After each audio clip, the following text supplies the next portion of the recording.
11 ноября прошел финал межфакультетского турнира по волейболу среди юношей. Более недели команды разных факультетов соревновались между собой, но в финал попали только лучшие из лучших.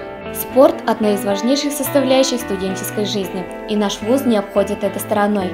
Одним из видов является волейбол.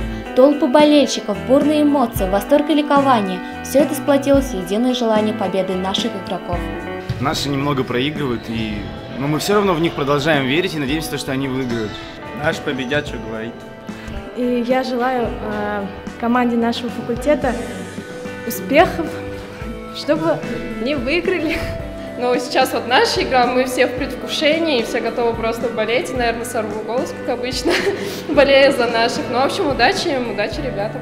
В упорной борьбе за первое место абсолютным лидером оказалась команда инженерного факультета со счетом 3-0. Почетное второе место заняла команда Института управления безопасности и предпринимательства, а третьего места удостоилась сборная физико-технического института.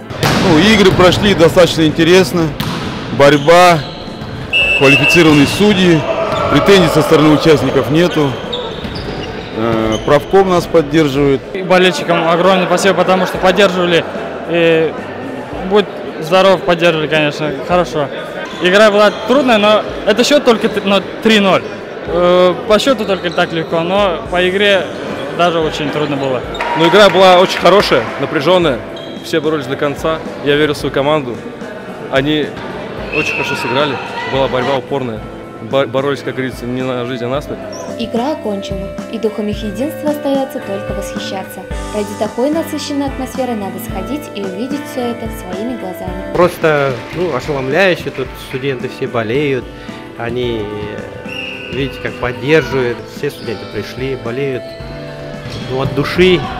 Я надеюсь, получат огромное удовольствие от этого матча. Энжи Ибрагимова, Илюзия Керамова, Максим Каверин, специально для Правком ТВ.